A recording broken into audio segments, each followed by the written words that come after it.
ليكن يومك للشعب ودادا ليكن حبك للأرض مداد قلم أنت فكم عبرت عنا وبنيت المجد أطوادا شداد أنت يا ملهم شعب. Assalamu alaikum wa rahmatullahi wa barakatuh. I greet you in the best form of greeting and salutation, and that may be the peace and blessing of Almighty Allah continue to be on all of us from now till we have the opportunity to face Allah. We thank Him and we ask Him to continue to shower His blessings upon the soul of our noble Prophet Muhammad sallallahu alaihi wasallam, his companion of eminence, and those who follow the righteous teachings that he has brought from the day he received the first revelation till the end of time.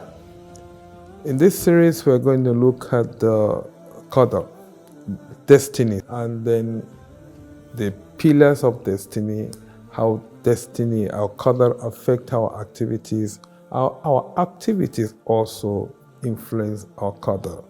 So we thank Allah for making it possible, and I pray that Allah will make it beneficial to all of us, both in this world and in the hereafter.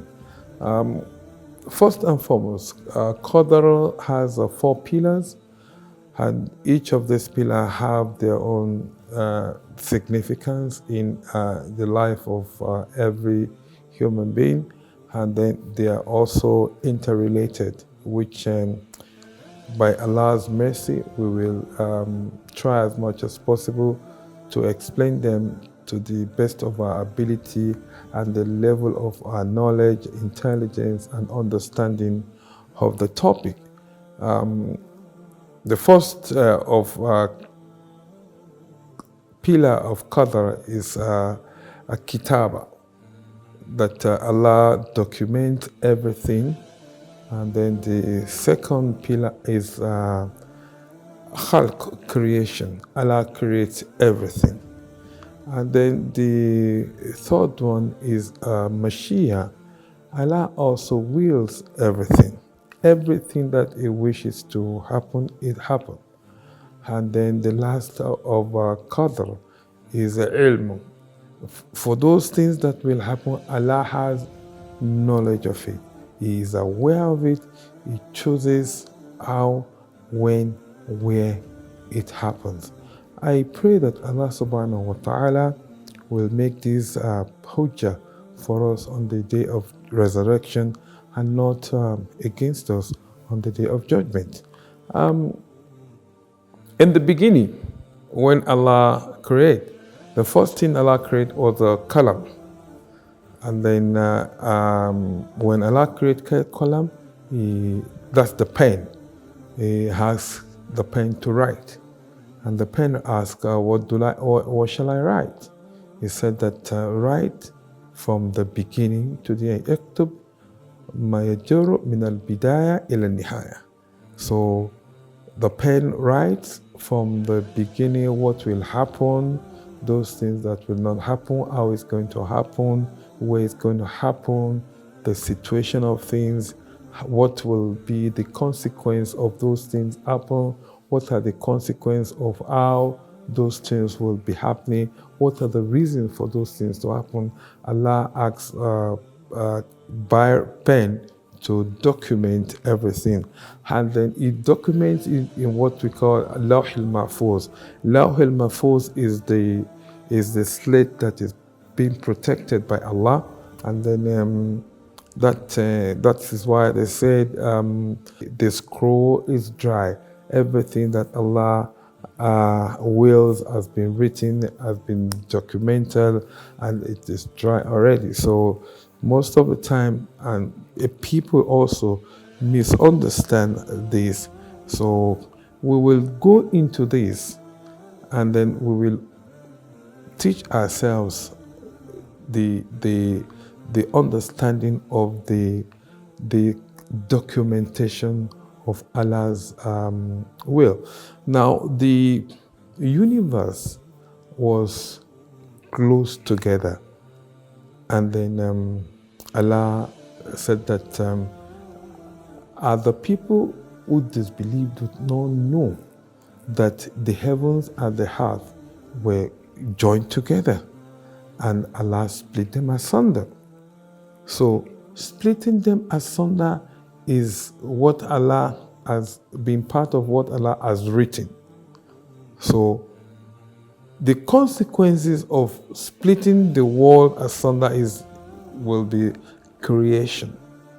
So things are created, mountains are formed, rivers, and lots of other things that Allah, that is in His will, happens along this line. So kitaba, documentation of all these activities up until what we are doing today has been documented by Allah.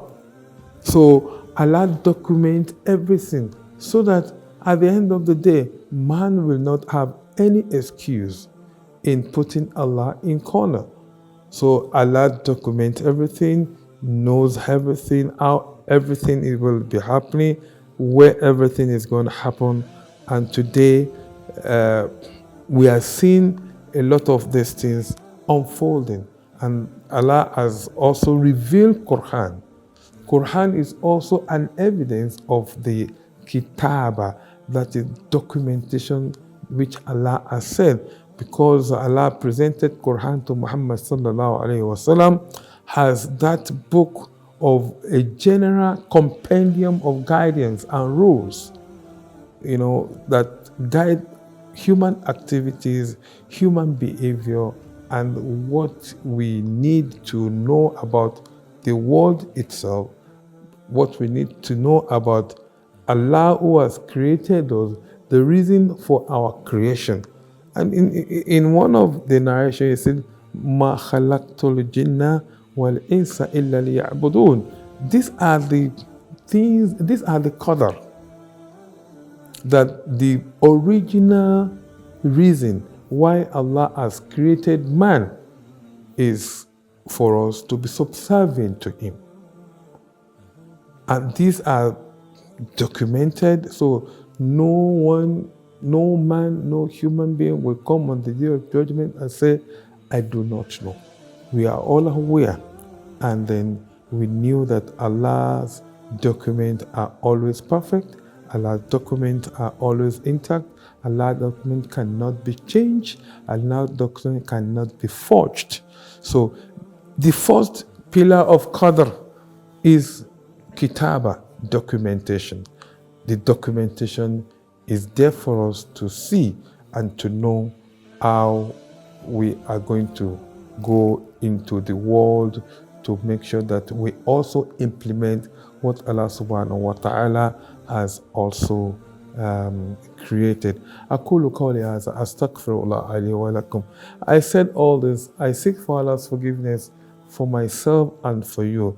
Inshallah, in the next series, we will also discuss the continuation of Al-Qadr. Assalamu alaikum wa rahmatullahi ta'ala wa barakatuh. جامع الأشتات أنت مذ عرفناك تحب القوم جمعا لا فرادا في خليج ومحيط عرفوا زيك ذاك الشهم من بالبذل ساد